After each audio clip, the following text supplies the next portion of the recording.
Good afternoon. Welcome to the Airports and MWBE Opportunities panel discussion.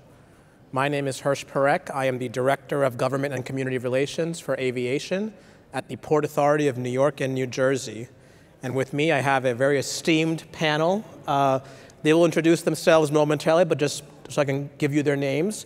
Suzette Taylor from the Port Authority, George Guillaume from Delta Airlines, Kim Hardy from the New Terminal 1 Group, and Carlton Byrd from III Partners representing JFK Millennium Partners.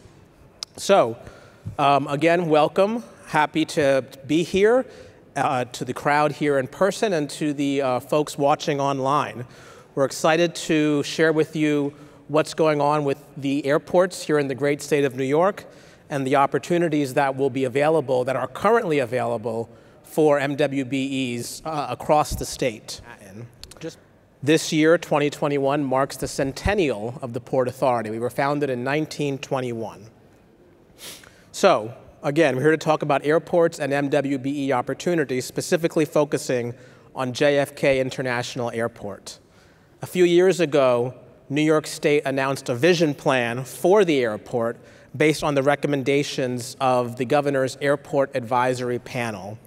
That panel recommended that we overhaul the hodgepodge of 8 disparate terminal sites currently at JFK and transform the airport, the gateway into this country, into a unified, modern airport that fits the great state of New York. We are looking to accommodate the growth in projected passenger capacity and make sure that the customer experience is second to none, but also make sure we are doing it in a way that is inclusive of the diversity of the communities around the airport and the state of New York. COVID-19 threw a wrench into those plans, but I am happy to report that this week was a monumental week for JFK Airport, and we'll go into that during this panel. So again, very excited to be here and share with you what we are doing at JFK and all the opportunities that will come with it. So I'm going to begin with the questions, and the first question is an introductory question to our panel. So please, again, say who you are, who you represent. If you're here for a terminal project, describe your terminal project, including a project timeline and your role on the project. All right, I'll go first. Thanks, Hersh. Good afternoon, everyone. My name is Suzette Taylor, and I am Program Director in the Aviation Department. My focus within the Port Authority is business diversity for the Aviation Department. So my role essentially is to ensure that the Aviation Department, which includes what you'll hear about today, our capital projects at JFK, are inclusive of our program goals and that they meet and exceed the goals. Thank you. All right. My name is George Guillaume, and I serve as Delta's Director of Design and Construction, overseeing the Terminal 4 expansion. The project is a $1.5 billion expansion of Terminal 4 that will add in 10 new domestic gates, 150,000 square feet of new terminal space, inclusive of new check-in areas, expanded offerings, restrooms, as well as a new domestic bag claim. The project, and I'm still on a high. We officially broke ground yesterday, and we were joined by our CEO as well as a lot of elected officials. The project is on track to open up in phases. The first major phase will open up at the end of 2022, and the balance of the project will be completed in 2023. Great. Hello, everyone. I'm Kim Hardy. I serve as the MWBE Director for the New Terminal 1 project. The New Terminal 1 project was recently approved by the Port Authority's board and announced by the governor this week on Monday. Perhaps some of you saw the coverage. So we are very excited to move forward on this important project. The Terminal 1 project is the largest of all the current JFK redevelopment projects. Terminal 1, when it is, the first phase is completed in 2026, will cover the former areas of both Terminal 2 and Terminal 3 and the current Terminal 1. So it really is going to be a magnificent facility. It is the only all-international terminal at JFK. We have significant support from our financial sponsors, the Carlisle Airport Group, JLC Infrastructure, which I might add is a minority-owned equity partner, and ULICO, that's the Union Labor Life Insurance Company. This is a 100% privately financed deal, and the financial sponsors are completely vested into ensuring that we have meaningful participation from our minority and women-owned businesses, as well as other groups to ensure that it is an inclusive project, as Hersh mentioned in his opening. Thank you and good afternoon. My name is Carlton Byrd. I'm with American III, and we are one of the equity finance partners and developers for the new Terminal 6, which is being developed by JFK Millennium Partners, JMP. American III, similarly to in the Carlisle and Terminal 1 project, we are a 100% minority owned firm as well. We are providing 30% of the equity for this project, so we're very excited to be part of it. We're very excited for the opportunity that it has given us and the type of opportunities that it will in turn give you as well. Terminal 6 is adjacent to the existing JetBlue Terminal 5, and will take up the space that's between Terminal 5 on the northern end and Terminal 7, which is currently inhabited by British Airways. We are a $3.9 billion project as well. We received the board approval back in early August after a slowdown as well during COVID. And we're looking forward to 9 international wide-body gates, about 1.2 million square feet of space, roughly 4,000 plus jobs. And we have a current slew of opportunities that we'd like to talk to you about today, but really look forward to working with the port and the fellow developers here on the stage to make sure there's meaningful MWBE participation and involvement across the board. So thank you. Great, thank you, Carlton, Kim, and George, and Suzette. So just by virtue of background, we're going to be using a lot of acronyms today, so I just want to provide those acronyms and what they mean. NTO, which we'll refer to as the new Terminal 1, which Kim Hardy is here to represent. JMP is JFK Millennium Partners, which Carlton here is representing. And Delta Airlines we'll just refer to as Delta. Right. No acronyms needed there. But as you heard, it's been a very exciting week for JFK Airport. We announced with Governor Hochul a $9.5 billion Terminal 1 project earlier this week. Yesterday, Governor Hochul, the Port Authority, and Delta Airlines broke ground on the Terminal 4 project, which is a $1.5 billion project. And as Carlton mentioned, back in August, the Port Authority announced with JFK Millennium Partners the $3.9 billion Terminal 6 project.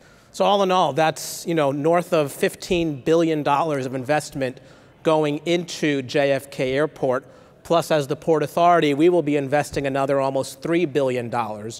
That's almost $20 billion going into JFK Airport. So there is a plethora of opportunities for MWBEs. And so as part of all of these projects, the Port Authority has required a very aggressive MWBE goal, which is nation leading. And we thank Governor Hochul for setting that standard, and we have made sure to adopt it and move forward with it. So Suzette, if you can share with our audience, what is the Port Authority's MWBE policy and how does it apply to the JFK redevelopment program? Yeah, thank you, Hersh. So the Port Authority's policy as it relates to our core work as well as our capital work, and that's supported by our governor, is to ensure that across the project implementation, there is a 30% utilization of minority and women business enterprises. The 30% represents 20% dedicated to minority business enterprises and 10% dedicated to women business enterprises. The way in which our partners are implementing the goal is to ensure that there is intentional utilization across the implementation for the entire life cycle of the project across all categories of work. So you heard Kim earlier talk about the equity partner, and she pointed out JLC. The categories work as it relates to what Kimberly mentioned is category 1, the financing. We want to make sure that category 1 portions of work, which include financing, insurance, and a number of other subcategories, are indicative of 30% and represent 30% utilization. We also want to ensure that our partners are including 30% utilization across its category 2 work, which essentially is design, architectural engineering, non-ANI work, professional services, and the like. We want to ensure that there's 30% utilization across that category of work as well. We want to also ensure that there's 30% utilization across the construction category of work. Historically, we've always had a sort of implementation of utilization on the construction work. However, we are intentional in making sure that there's utilization across all pockets of the project so that there are a number of businesses engaged for the life cycle of the project. And I don't want to leave out category 4 work, which essentially is operations and maintenance. We ensure that there's 30% utilization there as well. So that is our MWBE policy, and we have standards in which we use to ensure that that the policy is implemented. Standards include ensuring that there is diversity within the MWBEs that are brought on. So what does that mean? That means essentially the communities in which JFK Redevelopment is serving, we want to ensure that businesses and workforce reflect the fabric of the community with respect to the ethnicities that are well represented on this project. So you'll hear diversity within diversity. That's essentially what it means. It's making sure that as you're engaging businesses, you're engaging all ethnicities and racial businesses that reflect the community in which we're serving, right? As it relates to local participation, we are intentional about making sure that the Queens community, particularly the Southeast Queens community, the Southwest Queens community, the Rockaways, and portions of Western Nassau, which reflects, we have about 37 zip codes that we've provided to our partners and saying, this is your tier 1 community. We want to ensure that you put priority on this geographical area to bring on businesses that have priority preference in these areas on your project. And then beyond that, we look at the concentric circle. Beyond those 37 zip codes, we look at the rest of Queens County as tier 2. And then beyond that, we look at the contiguous counties within New York. Then beyond that, we look at New York and New Jersey, and then we push it out to the Port District and beyond. So there is an intentional focus to make sure that we are including local businesses that are impacted significantly by this redevelopment. We want to make sure that the economic wealth is spread equitably across this project as our partners are achieving the goals. So, and as well as, leveraging our standards. Thank you, Suzette. And I just want to make 2 notes here. What Suzette commented on, the way JFK is unique from other infrastructure projects we've seen in the state or even in this country, that 30% goal applies to all categories of work. In the past, we've seen it in just construction. Right. This is all categories of work. So that's 1. 2, the heavy focus on not just MWBE, which is incredibly important, but also the communities that will be impacted by the construction. Those communities that are most adjacent to the airport, they are also given a special focus, a special prioritization. Now, if you're not from Southeast Queens, or if you're not from Queens, worry not. There, as I said, there is going to be billions of dollars of opportunities for MWBEs, so there is plenty of wealth to spread, and we are here to share that with you. I want to ask Kim and Carlton, NTO and JMP are also very unique. This JFK is a very unique capital program, but NTO and JMP are very unique in that you have, as you mentioned, equity level MWBE partnership, and not just any participation, but at the 30% level. This is wealth generating, this is wealth building that we've often talked about, but we are actually implementing here at JFK. So Kim and Carlton, if you can speak about why that's important and why does that, how did that happen and why is it important here? Great, Hersh, I'm so glad you asked that question. For the new Terminal 1, our MWBE partner, equity partner, as I mentioned, is JLC Infrastructure. JLC is a joint venture between Loop Capital, headed by Jim Reynolds, and Magic Johnson Enterprises. JLC joined with the Carlisle Airport Group and Ulico in the initial proposal. So they really all came together as a team to pitch for the new Terminal 1. Now that's really important to have MWBE equity ownership, and really New York is really leading the way in that regard. Our equity owner is very involved in all aspects, of course, of the project, including our effort to bring on MWBEs. In fact, the company that I work for, McKissick & McKissick, which is the nation's oldest minority, women-owned construction-related firm, was invited to join the project management team. Again, at the start of the project. I've been on this project since October 2018 because of a relationship with the minority equity partner. And so that's important, having that top-level MWBE participation on the money people, right? The people signing the checks, really makes a difference and really sets a tone, we think, at least on our project, into bringing real leadership and innovations into thinking about these aviation projects. And for us, also, JLC has participated on one of the LaGuardia projects, Denver Airport, and other projects. So they also know a number of MWBEs that can participate, again, as Suzette mentioned, all phases of the project, including the concessions, right? So we're really excited to work with JLC, and I want to also just commend Hersh and Suzette for their amazing leadership for JFK redevelopment, because it has not been easy, I think, for any of us, particularly during the pandemic. These infrastructure projects are difficult. When you toss in a pandemic and you combine that with a community that is really excited to launch these projects, so they've done a really masterful job in really working with us all, because we all want the same thing, and that's really to make sure that minorities and women are well represented in this project. Sure. Thank you, Hersh, for the question as well, and thank you, Kim, for that response. I'll take the same question. It's a very personal answer, because American III, we are 100% Hispanic, African American, and women-owned. And those leaders are Henry Cisneros, who used to be HUD secretary, two-time mayor of San Antonio, Bill Thompson, who is New York City comptroller.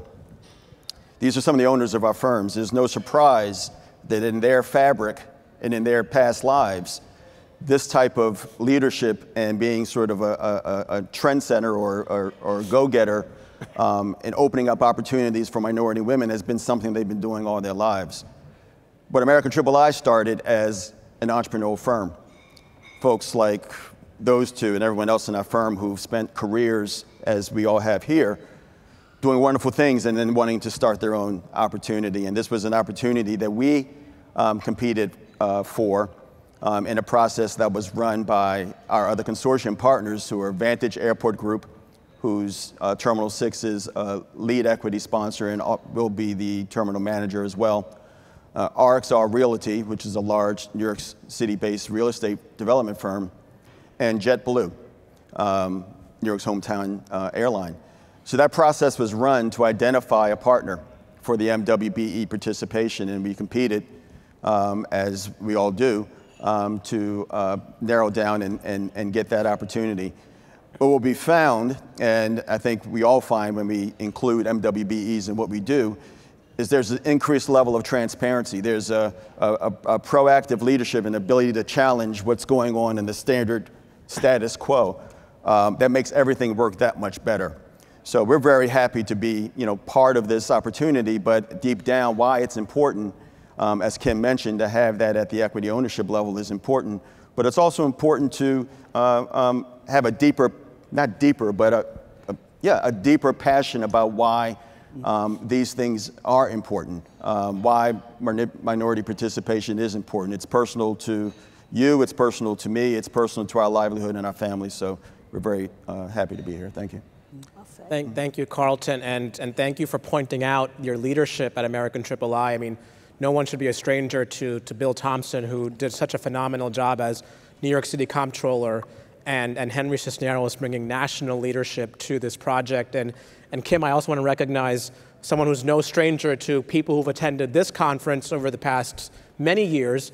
Your executive chair, Dr. Gerard Bushell, Absolutely. Who was the former president and CEO of the Dormitory Authority of the state of New York. So the MWBE participation is instilled in them from their past experience.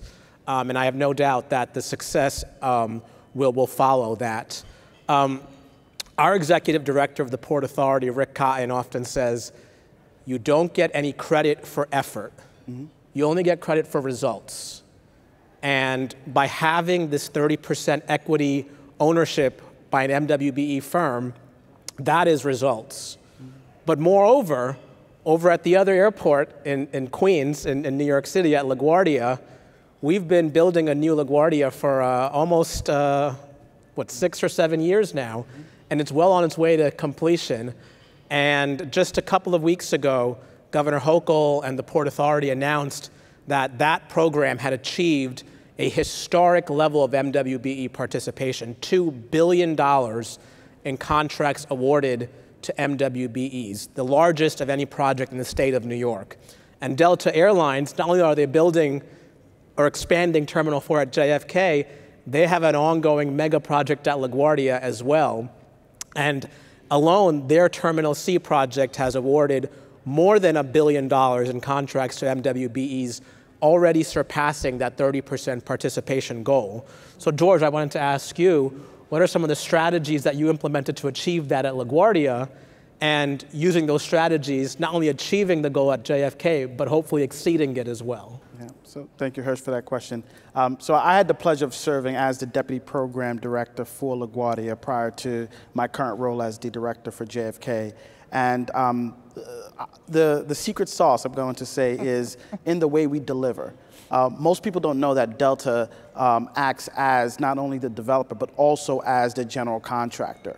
So we hold all the design and the construction contracts for all of the work that's delivered on our projects. And the 30% is not new to us. Back when the goal was 20%, when we did our first two projects at JFK, we hit 30% when 20% was the goal.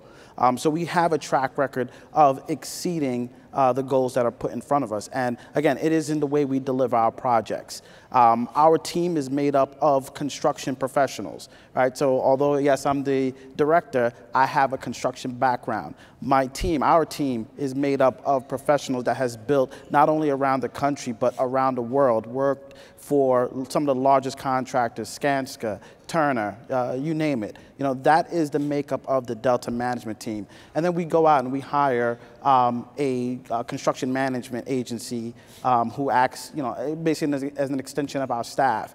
And we pour through the drawings, and we break up the scope in a manner that allow us to go out and seek and target certain scopes of work to where we can get participation in order to hit these goals. It's not easy, but that method has proven to be successful, and that is the same approach that we're going to take here at JFK. Thank you, George. And yes, it's by no means is it easy, but we all work together.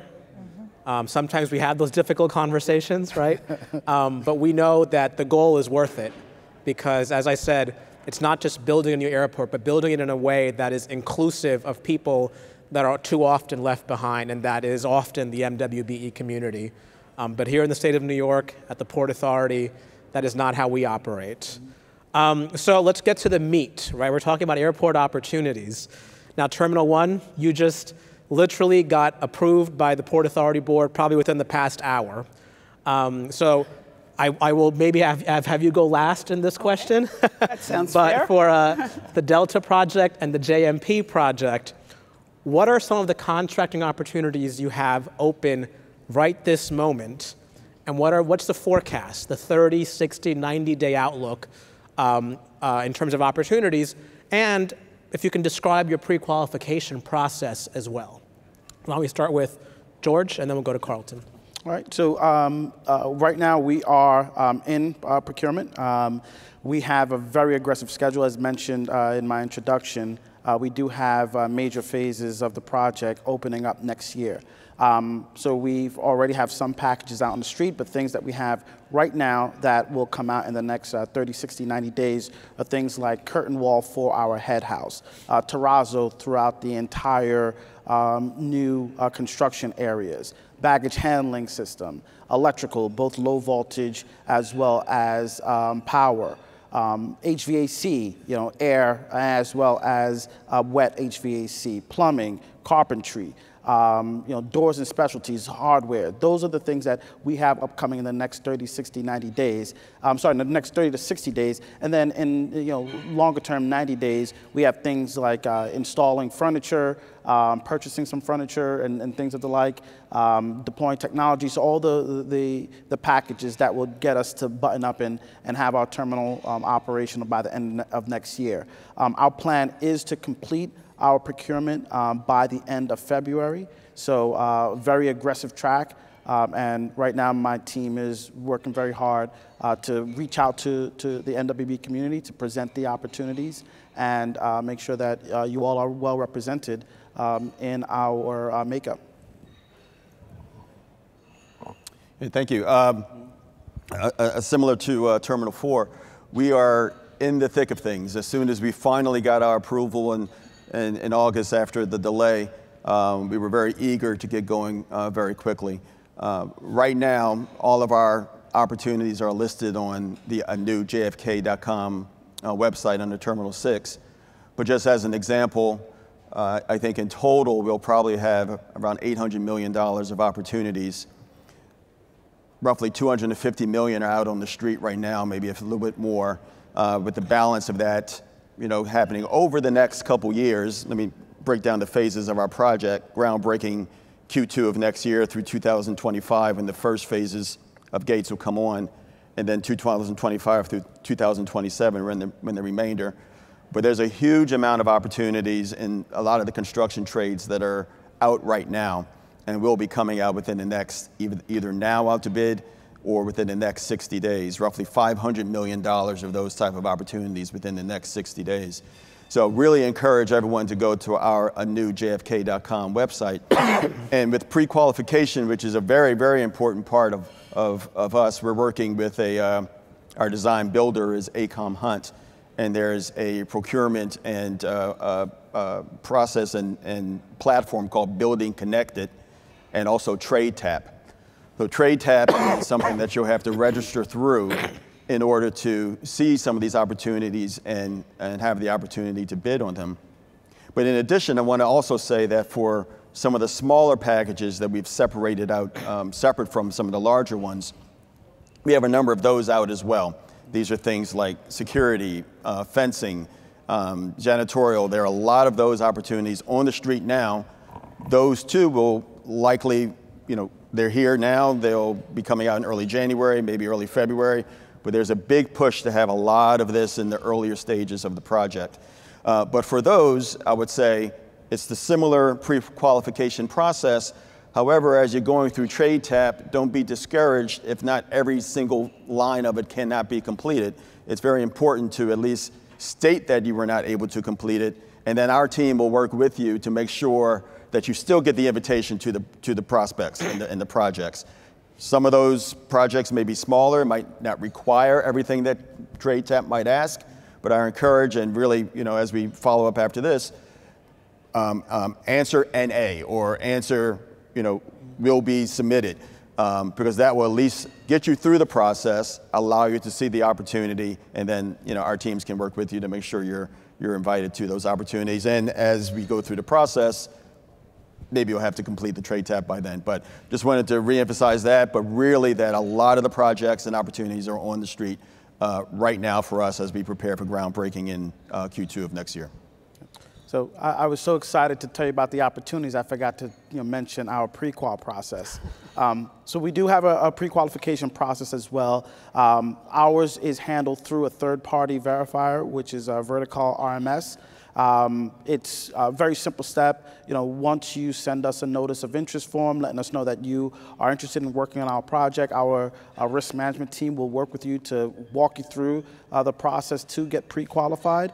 And that's pretty much it. But if you are denied pre-qualification, it doesn't necessarily preclude you from working on our project. We understand that there are many circumstances as to why you may not have passed the test via the computer system. And we know that there's a lot of different elements to your makeup of your business. So we take all of that into consideration, and we will work with you to ensure that we provide you with an opportunity if you are qualified to work on the project. And Kim, again, as I said, it's a very new project, literally just hours old at this point, but yes. Is there anything you would like to say about that? Yes, great, thanks Hersh. I want to echo something that my fellow panelists have said.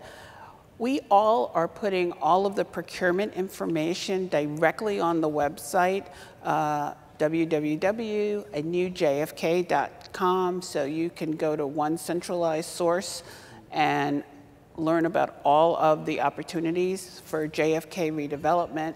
The new Terminal 1 will be updating its page to reflect the selection of AECOM Tishman and Ginsler as our design builder team.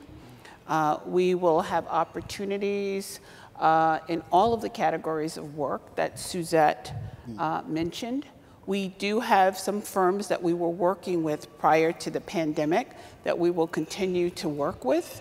Most notably when we think about starting the project for the first big construction project for our campus is demolition of the Green Garage. And we're really proud that we have selected MWBE, a local Queens-based one at that, to handle that demolition. And we also had an architect that is an MWBE from Jamaica, Queens, who designed the plans for the demolition of that. But all of our procurements will be listed. Our team is also very accessible, the new Terminal 1's team. Many of you I know have attended our monthly information sessions. We will continue to have our monthly information sessions virtually. We also will have many other sessions with regard to specific procurements. And all of those sessions will be accessible on the web. You can feel free to reach us at info@1JFK. Again, there'll be other updates. We also are doing some meetings in person in the Jamaica office of JFK Redevelopment. So there are lots of ways to contact us. So I want you to leave here knowing that our team is very, very accessible, and we will work with you to think about the various procurements on the project across all phases. First phase, again, is now through 2026. We'll be buying out the project at least for 2 years. And then there are subsequent phases going to 2031. So there is opportunity, and there is time, and there is the willingness to work with you. So please do reach out to us. Thank you, Kim. Suzette, this might sound a little intimidating for a lot of our attendees between all of the terminal projects and all of the dollars that are being spent and the opportunities for MWBEs. So how is the Port Authority and our JFK Community Information Center, how are we going to be assisting businesses to compete for and be prepared for all of these contracting opportunities? Thank you, Hersh. So I'm going to divide that question into two parts. I'll start out with the Port Authority. The PA is very focused on making sure that all of the qualified MWBEs in the marketplace become certified with the Port Authority. So first and foremost, we own our certification process, and we urge you to apply to our program to become a certified MWBE to participate on this project. That is it's an excellent gateway to access opportunities to participate on the JFK redevelopment. Furthermore, we also provide capacity building programs, right? So there are a number of capacity building programs across the Port Authority. One in particular that I will mention is the A&E Academy. That's the Principals Academy, to be exact. And that is an academy that targets principals of architectural and engineering firms to learn different principles and components to become successful in their discipline. What we do is we provide the participants of the A&E Academy access to our partners so that our partners can engage them in the process. We also ensure that there's compliance with our requirements by working very closely with our partners, ensuring that there's transparency in the qualifications, reducing any particular barriers that we consider might exist for our MWBEs to participate. And we monitor the performance of the contract activity on a monthly basis. And we have an open dialogue with our partners bi-weekly. Here you see George. We have a bi-weekly discussion called the MWB Coordinating Meetings, where we're sitting with each of our partners to examine what is happening on the project, what's the updates, what's the next opportunities coming down the next 30, 60, 90 days, what opportunities are available for our MWBEs, where are we with respect to the outreach events, how many businesses have been brought on. So we're constantly in this dialogue and reporting. We leverage our Business to Government Now system. You might know it as B2G. The industry knows it quite well. And so those are some of the ways in which the Port Authority is supporting the entry of the marketplace into these opportunities. Now for the Community Information Center that Kim mentioned earlier, we opened the JFK redevelopment project, opened the Community Information Center pre-COVID, and it is located in Jamaica, Queens. And I want to urge you all to become very acquainted with the website Kimberly mentioned, anewjfk.com.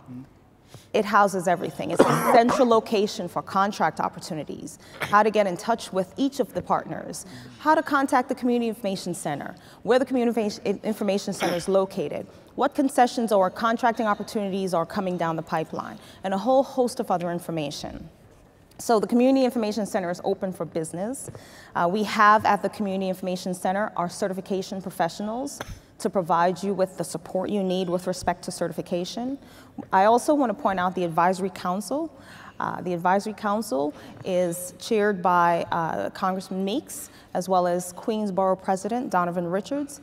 And the mission of the Advisory Council is to ensure that their constituents, the local community, is well represented, and the needs of the local community is well represented on the JFK redevelopment. So we have quarterly meetings with our chairs leading the meetings with our partners to follow up on project updates, where our partners all report out to the community what's happening with the program, what's happening with the contracting opportunities, and any particular needs from the local community is communicated during that venue. So these are some of the ways in which, Hersh, that our Community Information Center as well as the Port Authority is supporting businesses to access the opportunities. Thank you, Suzette. And I just want to reiterate, the website is www.anewjfk.com. Become familiar with it. Everything you'll need about JFK redevelopment will be housed on that website. If you're in the Queens area, if you're in the downtown Jamaica area, the address of that Community Information Center is 144-33 Jamaica Avenue. It's open 3 days a week right now. As COVID starts to subside, hopefully, It'll be open more days a week, but right now it's open Tuesdays through Thursdays, 9 a.m. to 5 p.m. If you're in the area, please stop by, say hello, give us your information. I also want to point out that we also have our own MWBE consultants that are supporting our work in partnership with our terminal developers. So they are here to assist MWBEs compete for, prepare for, win contracts. And those are R.F. Wilkins Consultants and Crescent Consulting. Very familiar to, I hope, many of you in the audience, but they are local firms from Queens. They know infrastructure, and they are here to support us and help support you, the MWBE community, in successfully participating on this redevelopment. We have about 5 or 6 minutes left before we open up for audience Q&A. So I'm going to ask our panel to keep your answers a little bit more concise. So what are some of the best practices that MWBEs should follow when responding to opportunities? Any suggestions that can help them increase the likelihood for success? I mean, I can kick off, and I'll be very brief. It's just, be persistent, right? As much as, we don't like that, and I'm gonna be candid, be persistent. We definitely hear you. We definitely want to give you opportunities. Sometimes it might not be today, but if you're persistent and you follow up, the opportunities may come, down the line. So I would say that would be my advice to the MWBE community. I'm going to flip your question and just tell you about some of the things that we're doing at New Terminal 1. And it's something George said, certainly the concept of having smaller packages is something we want to do. We want to debundle packages. We also have had some exclusive procurement opportunities that went only to MWBEs. We want to continue doing that. And we want to make sure that we have MWBEs that are priming, not always just in a subcontractor role. And that's just extremely important. And you should know that we are very open to hearing any ideas that you have. So sometimes we have webinar sessions, and it's just for firms to exchange ideas, to talk about how they think we can open the process up to more MWBEs. So again, we encourage you to reach out to us and keep that line of communication open. Yeah, I would agree with everything. Our pre-qual process through Trade Tap, please work through that. Don't be discouraged by that. And then, we are all very accessible. We worked with JKA Associates, a woman by the name of Jean Christensen, who's very familiar with those processes, other individuals through AECOM as well. So number one, just do not get discouraged by that process. You have to complete it to submit it, but it doesn't have to be completed. It just has to, you know what I mean? So make sure you get through the submission of that.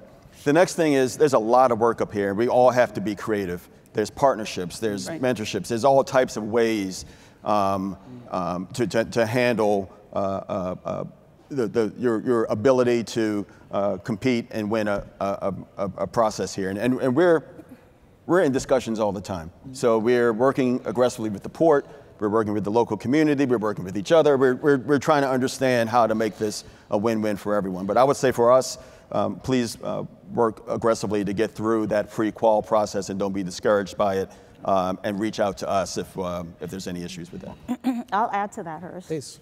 Stay informed. Right. Stay informed. Track anewjfk.com. Everything that happens on the project happens at anewjfk.com. Keep informed. Raise your hand if you have a question or an issue or concern. We urge our partners, one of our other standards is to encourage our partners to bring on supportive strategies to facilitate your access to these contract opportunities. They could be financial services, other capacity building programs, and other areas. Raise your hand if there's a need that you have. We want to bring it to our partners' attention and find ways in which to facilitate your access to the opportunity. So that's what I'd add here. Thank you. And last question, and it's an important one, especially for the MWBE community. And then we have some questions that have already come in. So these projects will all be built by union labor. However, there will also be project labor agreements, individual project labor agreements for each of the 3 terminal projects represented here. So, for the panel, what is a PLA? Why is it important for MWBEs? And what types of, how does it benefit MWBEs? I'm going to ask you to, again, keep your answers concise and get to the audience Q&A as well. Yeah. All right. So, project labor agreement is just that, right? It's an agreement that the developers would form with organized labor. As Hersh mentioned, this will be union built. But what that does is it allows, labor harmony on the site, not only amongst the trade, but also in the way we execute the project, as well as to meet some of these goals. I believe all of us are negotiating MWBE set-asides within our PLA that will provide the non-union MWBE firms access to some of the opportunities. And that's, that's in a nutshell what the project labor agreement will do. We are still negotiating our project labor agreement, so I'm not at liberty to state, what that carve-out will be, but just know that it is something that we are making sure that it is part of our negotiation, and it will be in our PLA. Great. I would just add for the new Terminal 1, we have negotiated a project labor agreement. It was done some time ago, but the meaningful provisions for MWBEs will remain or expand. Hundreds of millions of dollars for non-union MWBEs. And that's very important for this community to remember. So because it is a union job, the unions are important. You might recall one of our sponsors is the union life insurance company. But we recognize that there are MWBEs that aren't in the unions, but we still want them to participate on the project. So get the word out that there is opportunity. Also, just to speak about workforce, the unions are also agreeing to recruit more minorities, more women, veterans, local residents, all the groups that are really very important to I think, all of us here on the stage and our financial sponsors. So the PLA really serves a very important role on the project. Carl? I would just echo what Kim and George said as well. We have one negotiated with Terminal 6 also, and it does have the carve-out for certain for MWBE contracts under a certain dollar amount. But it gets you the opportunity to work on site there with the other opportunities that are going on, and eventually, as you grow to larger contract amounts, standards and participation may change at that point, but at least you get started and you get the opportunity to participate. Great, thank you all. We're going to go into our audience Q&A. There are some questions that have already come in. So I'm just going to read the question and I'll ask the panel to answer. Most of these projects being discussed seem mostly for procurement of the construction trades. We are a local full-service WBE contract furniture dealer. Who can I connect with to help your teams with the design layout and selection of contract furnishings? I realize it might be early, but how can my team and I get started? Great, I'll take that one. Great. You could connect with me right after this if you're here in the audience with me after this event. These are live or virtual questions? These are virtual questions. Okay, and for the virtual questions, if you would contact our team at info@onejfk.com, we'll be happy to arrange a meeting. And if you go on the website that we mentioned earlier, newjfk.com, and you go to the Terminal 1 tab, you will see that you can arrange a virtual meeting with us, which will be a one-on-one meeting. So you can take your choice, but definitely reach out to us. We will be procuring furniture. It'll be something that we'll be procuring in the first quarter of next year as we kind of mobilize and set up our trailers and the like. So please reach out to us. Thanks. Yeah, so for me, as a worldwide brand, Delta has, certain standards and certain vendors that we already purchase furniture for, and it's just to maintain consistency across all of our airports throughout the country. However, there may be opportunities for some back of house, non-customer facing areas. So if you can definitely reach out to us. If you go to the www.anewjfk website, you'll see the contact information for my team. Download the notice of interest form, fill it out, send it to us, and we'll be happy to talk with you and see if there's any other opportunities, if there are opportunities where we can use your services on our program. And just really quickly, I'll reiterate the newjfk.com. We do have a listing of different packages that could include furniture. And we have the ones that are out to bid now, and then we're attempting to list all the ones that may come at a certain time down the future and give an idea of when that might happen. So if you see furniture, you may see Q1 or Q2 of 2022, but you'll see it there, which encourages you to say, hey, let's start the qualification process. Once again, let's reach out to info@jfkt6.com and make sure we're ready to go when that does come out. It's better to know that it's coming than to wait till it's out and then have to go through that process. Yep. Good. I want to just reiterate the common theme that we've heard throughout this panel is www.anewjfk.com. We are on top of our developers to make sure they keep their web pages updated with opportunities, as are we at the Port Authority. The next question, Suzette, this is going to go to you. How can we find out about and participate in this A&E education program? Sounds fantastic. I would like to learn more about it. Awesome. So you can reach out to me at sbtaylor with a Y at panyj.gov. I will put you in touch with this program and get you on board.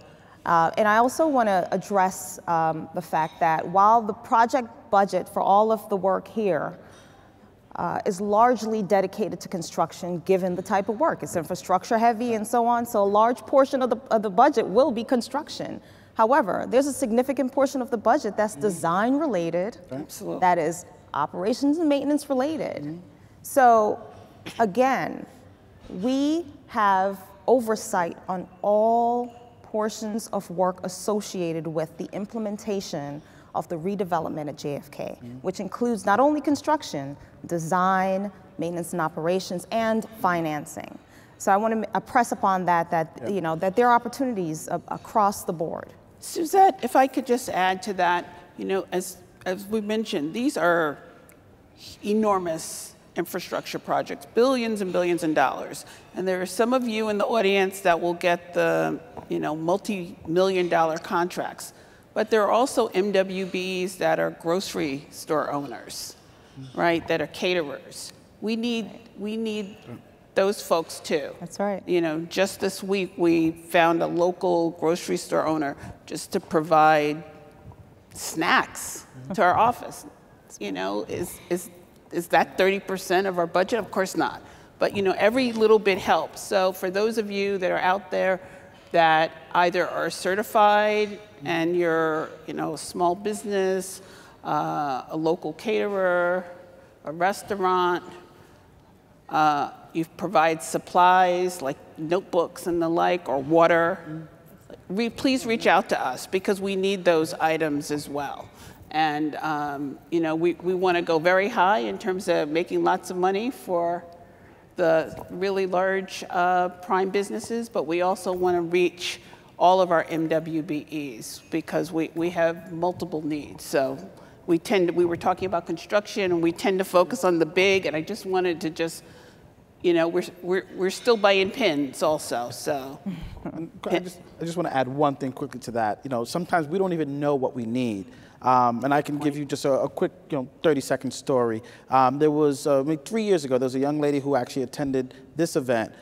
She happened to get in a cab with my boss to go to the train, and she just gave her 30-second elevator pitch on her services. Now, not only is she supporting JFK, but she's supporting LaGuardia with all of our documentation writing, printing services, and it's Write It Up. And it just happened from a cab ride. So again, just because we're not advertising your opportunities doesn't mean that you shouldn't reach out to us, because we don't know, sometimes we don't know what we need. And she is also providing services to the Port Authority, right it up Jamila, right? Right it up Jamila, right, yeah. Okay, so you see how business happens, right? That's wonderful. Great point. So I think, I don't know if there are any other questions that came in, but we have just about a minute left in this panel. So I just want to make a few final concluding remarks. One thing that we did not mention, but it's important to mention, Suzette referred to the Port Authority certification for MWBEs. The Port Authority owns our own certification. However, for the JFK redevelopment program, we and the terminal developers will also accept New York State MWBE certification. So if you are certified by New York State, that will count towards the goal. We still encourage you to seek Port Authority certification, because that opens up a lot more opportunities. And with that being said, I would like to thank my panel, Suzette Bather-Taylor, George Guillaume, Kim Hardy, Carlton Byrd, and to the audience, both in person and virtual. Thank you for tuning in. We hope you'll join us as we build a whole new JFK airport. And once again, that website, www.anewjfk.com. Make that your bookmark it on your web browser, but visit it a couple of times a month, once a week, whatever, but it's really important. Thank you very much, and enjoy the rest of the forum.